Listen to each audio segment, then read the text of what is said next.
Hello good evening everyone. मैं doctor Swati Sharma English सूत्रा में आप सभी का स्वागत करती हूँ। कैसे हैं आप सभी?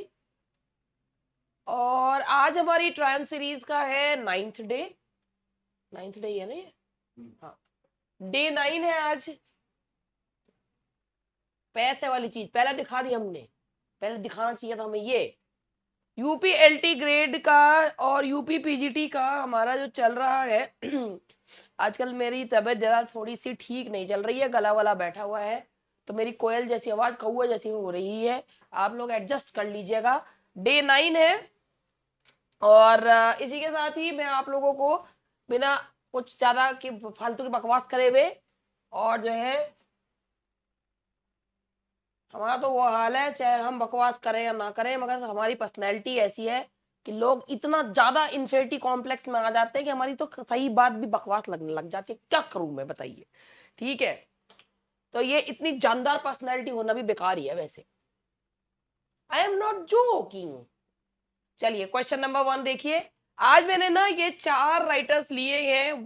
Walt Whitman, Robert Frost, 2 American है, 2 इंडियन है, कमला दास एंड डेसिम स्किल। अब के करवा कितना पाती हूँ वो देखती हूँ। 40 क्वेश्चंस लिए हैं। अगर आज हो गए कंप्लीट तो ठीक है, नहीं तो देख लेना कल प्लीज। लाइक करो, शेयर करो, जो तुम करोगे नहीं। चलो क्वेश्चन देखो। Which literary device is most characteristic of Walt Whitman's Song of Myself? आपको पता है वॉल्ट विटमैन की एक पोएम का नाम है सॉन्ग ऑफ माई सेल्फ। तो song of my self, vault Whitman जो जाने जाते हैं उनको फादर ऑफ फ्री वर्ड्स कहा जाता है। ठीक है, अब वो जो है उन्होंने मतलब फ्री वर्ड्स का मतलब होता है जिसमें ना मीटर होता है ना राइम स्कीम होती है। तो कौन सी लिटरेरी डिवाइस जो है वो यूज की जाती है? लिटरेरी डिवाइस का मतलब होता है कौन सा मतलब उसमें कौन सा जो है वो फिगर ऑफ स्पीच यूज करते हैं, कौन सा उसमें पैटर्न यूज करते हैं, कौन सा मीटर यूज करते हैं। तो बेसिकली उनके सॉन्ग ऑफ माई सेल्फ में जो टर्म यूज होती है कैटलॉगिंग है। अभी कैटलॉगिंग क्या होता है? कैटलॉगिंग का मतलब होता है कि a long series of persons, events and experience that give words to his poetic vision. तो जो उन्होंने लिटरेरी डिवाइस यूज करी है, कैटलॉगिंग यूज करी है, इस डिवाइस कैटलॉगिंग का है। देखिए, दैट इज कैटलॉगिंग टेक्निक जो होती है, लॉन्ग, वो जो मैंने बताया, लॉन्ग लिस्ट ऑफ पीपल। बहुत कैटलॉगिंग कहते हैं ना किसी चीज की सूची बनाना। Long list of people, places, experiences to create his democratic poetic vision. Question number 2 पर आते हैं। What poetic form did Whitman pioneer in American literature?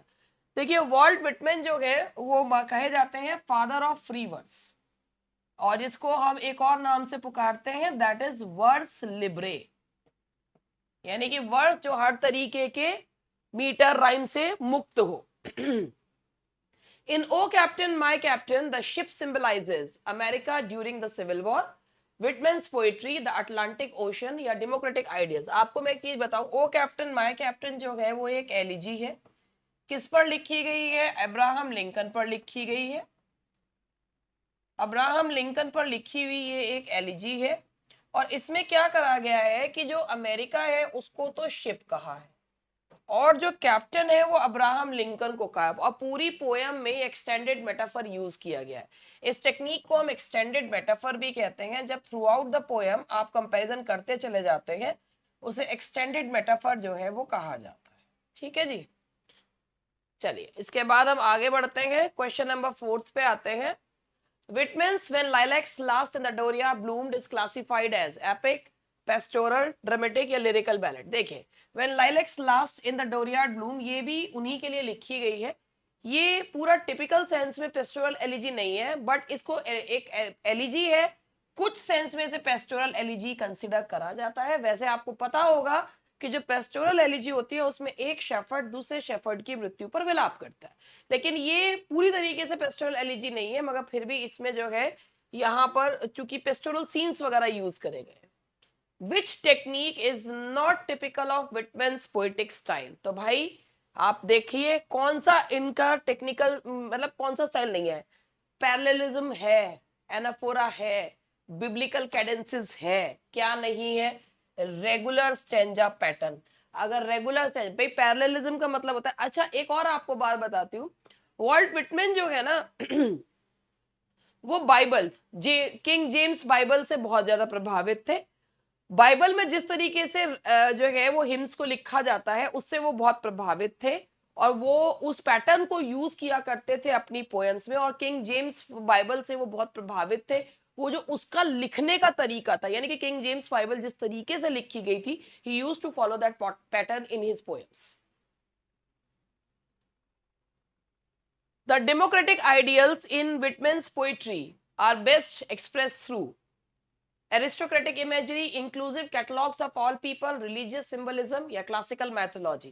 देखो भाई, उनकी जो बुक है लीव्स ऑफ ग्रास, जिसे कई बार रिवाइज करा गया, लीव्स ऑफ ग्रास, इसको जो है ये कहा जाता है कि ये जो है बाइबल ऑफ डेमोक्रेसी भी इसको कहा जाता है।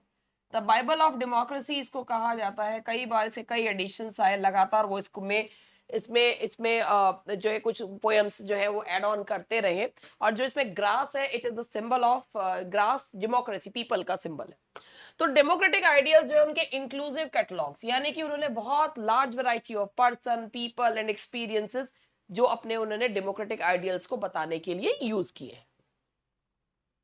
विटमैन्स use of I in his poetry represent, देखो ये क्वेश्चंस जो होते हैं ना, ये मुझे नहीं लगता कि ये क्वेश्चंस स्टूडेंट्स के लिए बहुत डिफिकल्ट होते हैं, लेकिन जो लोग इन डेप्थ नहीं पढ़ते हैं उनके लिए कोई भी क्वेश्चन जो है वो डिफिकल्ट हो सकता है। देखो आई, जब आप जो होते हैं ना सब्जेक्टिविटी से एक जो है अपने इमोशन को एक कॉमन इमोशन बना देते हैं, तो उसे जो है ना यूनिवर्सल ह्यूमन एक्सपीरियंस कहते हैं। और जब जब वर्ल्ड विटमैन आई यूज करते हैं ना, तो वो खुद के लिए नहीं बोल रहे, he is making his personal experience the universal human experience. तो इसका आंसर है that is B. Question number 8, which collection contains Whitman's most famous works? Democratic Vistas, Drum Taps, Leaves of Grass, Specimen Days। आप समझ ही गए होंगे, Leaves of Grass, the Bible of Democracy, that is Leaves of Grass। The prosodic structure of Whitman's verse is primarily based on accentual syllabic meter, biblical parallelism, classical quantitative meter या French alexandrine. अगर इस तरीके का question आ जाए तो आपके दिमाग में आएगा कि यार ये क्वेश्चन क्या है। तो क्वेश्चन ये है कि जब प्रोसेडिक, यानी कि जब उनके जो वो पैटर्न अपनाते हैं पोएम्स लिखने में, वो किस चीज को फॉलो करते हैं। तो अभी थोड़ी देर पहले मैंने एक बात बोली थी कि विटमैन जो है वो बहुत प्रभावित थे किंग जेम्स बाइबल से, और जो एक बाइबल में लिखने का जो तरीका था पैरेललिज्म का, यानी कि दो स्ट्रक्चर्स को साथ में जो है लेकर हिम्स को लिखा जाने का, वो उससे बहुत प्रभावित थे। तो इसका आंसर है that is B. If you answered it right, तो आपने मेरी बात को सुना। Whitman's treatment of sexuality in his poetry was considered conventional for his time, deeply spiritual, scandalous and controversial, purely metaphorical। मैं आपको एक चीज बताऊं, वॉल्ट विटमैन जो है ना उनके ऊपर ऑब्सिनिटी के आरोप बहुत लगते थे। ही एडवोकेटेड, मतलब उन्होंने एक जो होमोसेक्सुअल रिलेशनशिप्स को भी जो है उन्होंने एडवोकेट किया था। तो विटमैन की सेक्सुअलिटी, जैसे उन्होंने एनिमल्स पोएम लिखी है या जो भी उनकी जो पोएम्स है बड़ी, मतलब उसमें अ, ऐसा उस समय के हिसाब से लगता था कि they have tinge of nudity and obscenity. तो ये है that is scandalous and controversial, उस समय के हिसाब से वो बहुत स्कैंडलस थी। चलो भाई, अब फ्रॉस्ट पे आते हैं। In Frost the road not taken the final stanza tone suggest. Frost, Robert Frost बहुत बहुत बहुत अच्छे पोएट थे। इतनी बार पुलिट्जर मिला, मगर उनकी जिंदगी का एक ही दुख था, और वो दुख ये था, he could not get the Nobel prize. तो वहां था द फ्रॉस्ट का जो रोड नॉट टेकन है। अगर हम इसके बारे में बात करते हैं तो फ्रॉस्ट का that is regret and uncertainty. अगर आप लोगों ने पोएम पढ़ी है कि ये पोएम बड़ी प्यारी सी पोएम है, और वो कहते हैं कि मैंने जब ये पोएम लिखी थी ना, तो मेरा इसके पीछे कोई फिलोसॉफिकल वो नहीं था, मैंने अपने एक फ्रेंड को एक हैप्पी उसमें लिख दी थी। तो ये जो द रोड नॉट टेकन है, लास्ट में ना जो जो मुसाफिर है उसके सामने दो रोड्स है, तो वो एक रोड चूज करता है, दूसरी रोड चूज नहीं करता है, तो वो सोचता है कभी दोबारा से उस रोड पे आ जाऊंगा।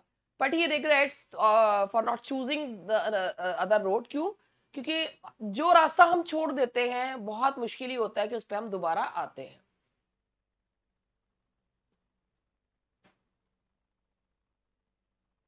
Which literary device dominates frost, fire and ice?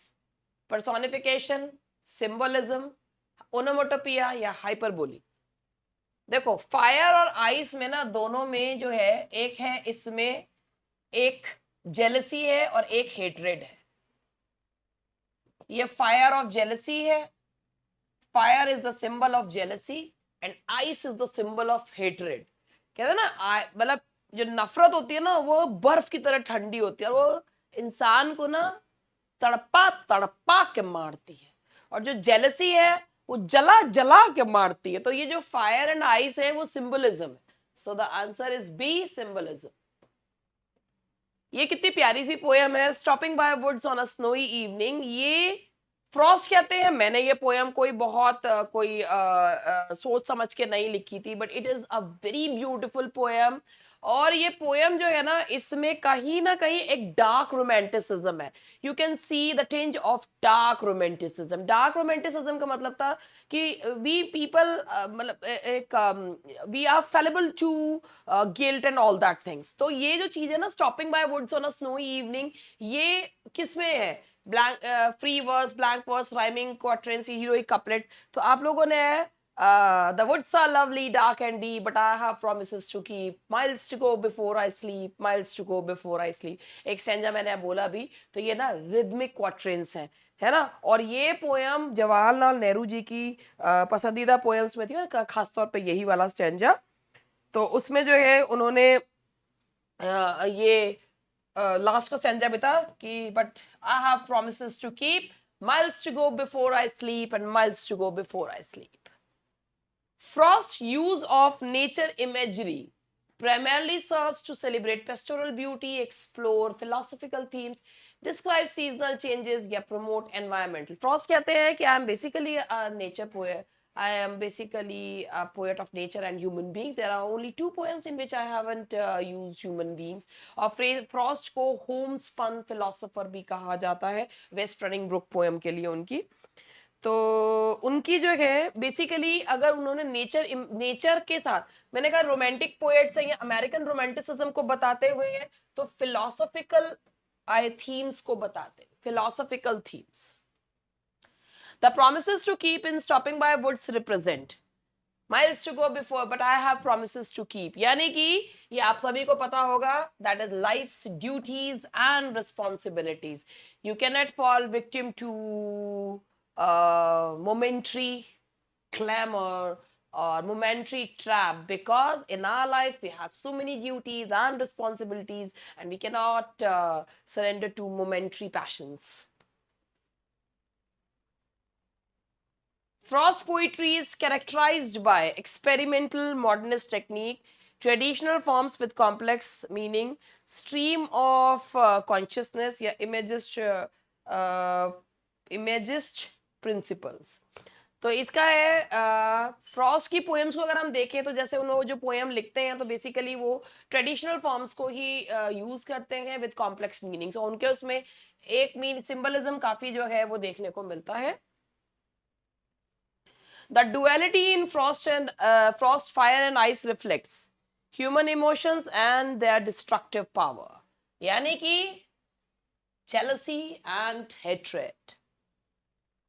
Which theme is central to Frost? The road not taken, nature worship, the inevitability of choice, rural versus urban. भाई देखो इसकी थीम जो है ना, अगर आपने पोएम पढ़ रखी हो, इसकी थीम बहुत अच्छी है कि our future depends on the choices we make. वाह, इतनी बढ़िया। Our future depends on the choices we make. समझ रहे हैं? हमारा फ्यूचर हमारी चॉइस पे डिपेंड करता है। रिग्रेट नहीं करना है तो चॉइस सही रखनी चाहिए। The inevitability of choice and consequences. Frost's poetic technique often employs dramatic irony, stream of consciousness, conversational tone with deeper implications या surrealist imagery। तो देखो फ्रॉस्ट की पोएटिक टेक्निक में जो है कॉन्वर्सेशनल टोन होती है with deeper. New England poet है ये, new England is in America. The new England setting in Frost poetry function, new England जो सेटिंग है वो अमेरिका में है, और ये न्यू इंग्लैंड पोएट है